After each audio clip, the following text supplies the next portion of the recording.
ፊልሙ ሲጀምር ካይሮ የተሰኘች የ18 ዓመት ልጅ ጋር ያስተዋውቀናል። የራሷንም ታሪክ ትተርካለች። ወጣትነት ምን እንደሚመስል ለመግለጽ ትሞክራለች። ቤተሰቦቿ ጠበቆች ሲሆኑ አብዛኛውን ጊዜ ለስራ ውጭ ሀገራት ይዞራሉ።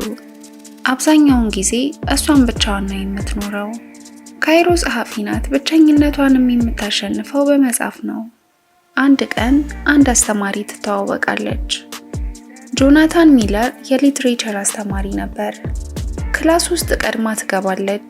እሱም ገና እንደሆነ ይነግራታል። ቀድማ መገኘት እንደምትወድና ቤቷም ሩቅ እንደሆነ ትነግረዋለች። የምትኖርበትን ቦታ በጣም ያስፈራል። እዛ ብቻዋን መኖሯ ያስገርመዋል። የሚያነቡትን መጽሐፍ ዝርዝር ይነግራታል። እሷም ሁሉንም እንዳነበበች ትነግረዋለች። በጣምም ይገረማል።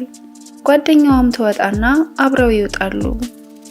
ጆናታን ካይሮ ያመጣችውን መጽሐፍ ይመለከታል። ከዛም የጆናታን ጓደኛ ይመጣና ምን መጽሐፍ እያነበበ እንደሆነ ይጠይቀዋል። ጆናታንም የስሜት ቀስቃሽ ፊክሽን እንደሆነ ይነግረዋል። ማንበብም ሲጀምር ጆናታን ይቀማዋል። ቤት ውስጥም የጆናታን ሚስት ቢያትሪክ በስራ ትወጥራለች።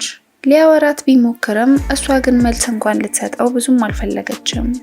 ጆናታን ሚስቱ የምትወደውን ሙዚቃ ይከፍትና የምትወደውን ግጥም እያነበበ ሚስቱን ያማልላታል። ከዛም ይስማታል። የሚስቱ የስራ ስልክ ይደወልላታል። ይቅርታ ብላው ወደ ስልኩ ትሄዳለች። ቦሪስ ሚያስጠላ እረፍት ቀን እንደነበረው ለጆናታን እየነገረው ከጫካ ውስጥ ካይሮ ትወጣና ሰላም ትላቸዋለች። ቦሪስ ለካይሮ ብስኩት ይሰጣትና ተነስቶ ይሄዳል። ጆናታን በዚህ ጫካ ውስጥ ስቴጅ አትፈሪም እንዴ ሲላት ካይሮ መልሳ እኔ ነኝ እዛ ውስጥ የማስፈራው ትለዋለች። ቦሪስ ወደ ክላስ እየተመለሰ የካይሮ ጓደኛ ዊኒ ልታማልለው ትሞክራለች። ካይሮ ከሩቅ ሆና ታያታለች። ከዛም እያማለለችው እንደሆነ ለጆናታን ትነግረዋለች።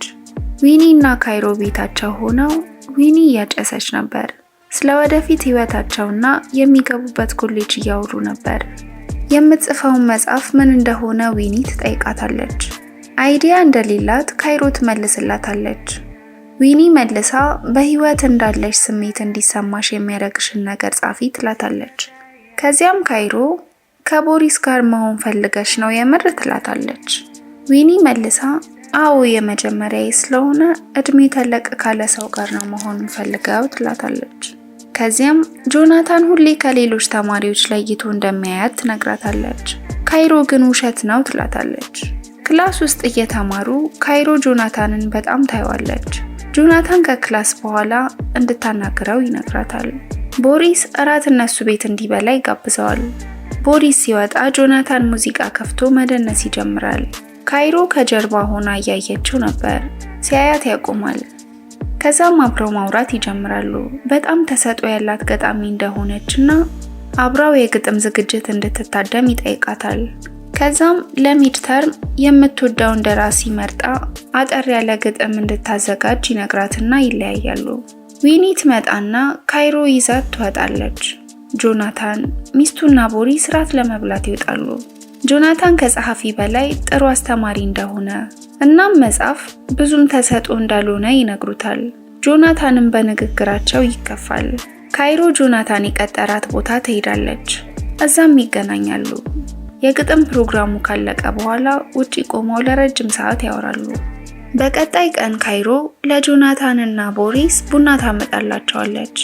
ቦሪስ ኩኪስ ይሰጣታል። ካይሮም መልሳ በጣም እንደሚጣፍጥና መሸጥ ቢጀምር በጣም አትራፊ እንደሚሆን ትነግረዋለች። እሷም እንደምትረዳው ትነግረዋለች። የጆናታን ሚስት ቢያትሪክ ቴክስት ትልክለትና ከከተማ ወጣ እንዲሉ እንዲዝናኑ ትጠይቀዋለች። እሱም በደስታ ተቀብሎ እቃውን ማዘጋጀት ይጀምራል። እየቸኮለ ባለበት ሰዓት ካይሮ ትመጣና ታወራዋለች። ሚስቱን ሊያገኝ እንደሚሄድ ይነግራታል። እሷም ለሚድተርም ደራሲ እንደመረጠች ትነግረዋለች። ትንሽ አውርተው ይሄዳል። ዊኒ ካይሮን አወራርሽ ሲታይ ጆናታንን ለማማለል ነው የሚመስለው ብላ ትቀልድባታለች። ቦሪስ ኩኪሱን ለመሸጥ እንዲያገዙት ይጠይቃቸውና ይስማማሉ። ዊኒም ለማገዝ እንዲመቸኝ ነው ብላ ስልኩን ትቀበለዋለች። በአጋጣሚ ጆናታን እቃ ሲያስገባ የካይሮ ስልክ ቦርሳው ውስጥ ከቶት ነበር። እሷም ደውላ እንዲያቀብላት ትነግረዋለች። ይስማማና ይሄዳል። ሲደርስም በጣም እየዘነበ ነበር። ከዚያም ቀስ በቀስ ይጠጋጉና ይሳሳማሉ። ይሄ ሁሉ የሆነው ግን በሐሳቧ ነበር። ጆናታን ቤት ተቀምጦ ነበር። ሚስቱ እንሄዳለን ያለችውን ሽርሽር በስራ ምክንያት በመሰረዟ ይቅርታ ትጠይቀዋለች። ከዛም የካይሮ አሳይመንት ማንበብ ይጀመራል። የጻፈችውም በጆናታንና በእሷ መካከል ቢፈጠር ብላ ያሰበችውን ግንኙነት በጥልቀት ነበር። በነጋታውም ጆናታን አዲስ ጽሑፍ እንድትቀይር ይነግራታል። የጻፈችውን መጽሐፍ አግባብ ያለው ጽሑፍ እንዳልሆነ ይነግራታል። እሷም ስለኛ እኮ ነው ይሄ መጽሐፍ ትለዋለች። ተገቢም ነው፣ ምንም የሚያሳፍር አይደለም ትለዋለች። እሱም ሌላ ደራሲ እንድትመርጥና ሌላ ታሪክ እንድትጽፍ ካልሆነ ክላሱን እንደሚጥላት ይነግራታል። ካይሮ በጣም ከፍቷት እያለቀሰች ሰድባው ትወጣለች። ጆናታን ቤት ይገባና ከሚስቱ ጋር ያወራል። በጣም መጥፎ ቀን እንዳሳለፈም ይነግራታል። ከዛም ቦሪስ ይመጣል። እያረጉት የነበረውንም ያቆማሉ። ዊኒ ከቦሪስ ጋር ቴክስት ማድረግ ትጀምራለች። አውቃ እንደጠጣችና ብቻዋን እንደሆነች ትነግረዋለች። ከዛም ፎቶ ትልክለታለች። ቦሪስም እንቅልፍሽን ተኝ ብሎ ይዘጋታል። ካይሮ የዛን ቀን የጻፈችውን መጽሐፍ ለትምህርት ቤቱ ዳይሬክተር ትሰጠዋለች። የዛን ቀን ምሽት ላይ ጆናታን ለዳይሬክተሩ ይደውልለታል። ስላለውም ሁኔታ ስለ መጽሐፉ ይነግረዋል። በቀጣይ ቀን ካይሮ ወደ ክላስ አልመጣችም። ጓደኛዋም በጣም የሐዘን ስሜት ውስጥ ናት። የትምህርት ቤቱ ዳይሬክተር ሁለቱንም አስቀምጣ ትጠይቃቸው ጀመር። ከክላስ በፊትና ከክላስ በኋላ ለብቻቸው ተገናኝተው ስለ መጽሐፍ እንደሚወያዩ ይነገራታል። ጆናታን ለዳይሬክተሩ ካይሮ በጣም ተሰጥኦ ያላት ሴት ናት፣ ለዛም ነው አመራር እየሰጠዋት የነበረው። ከዛ ባለፈ ምንም ግንኙነት የለንም ይላታል። ስልኳ እንዲቀበላት የሄደበትን ቀን ትጠይቀዋለች። እሱም እውነት እንደሆነ ግን እንዳልነካት ይናገራል። ግን ዳይሬክተሯ እንዳላመነችው ሲያይ ምንም ማድረግ እንደማይችል ይገባውና ይወጣል። ቦሪስም ከካይሮ ፍቅር ይዞሃል እንዴ ብሎ ይጠይቀዋል።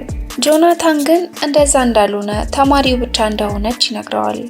በመሃላቸውም ጭቅጭቅ ይነሳና ቦሪስ ይሄዳል። ቤት ሲገባም ለሚስቱ ከስራው እንደታገደ ይነግራታል። በጣም ትልቅ ጸብ ውስጥ ይገባሉ። ዊኒ ካይሮ ጋር ትሄዳለች። ለምንድነው ጆናታንን እንደዚህ የምታደርጊው ብላ ጠይቃታለች። በጣም ዝቅ አድርጎ እንዳያትና ለዛም እንደምትቀጣው ግንኙነት እንደነበራቸውም ልትመሰክርበት ትዘጋጃለች። ዊኒ ደግሞ ውሸት እንደሆነ መሰክራለሁ ስትላት ካይሮ መልሳ ከቦሪስ ጋር ቻት ስታደርግ የነበረውን እናገራለሁ ብላ ታስፈራራታለች። ከዛም ጆናታን ከስራው ይታገዳል። ዊኒ እና ቦሪስ ማውራት ያቆማሉ። ካይሮ ትልቁ መጽሐፏ ስለ ጆናታን ይሆናል።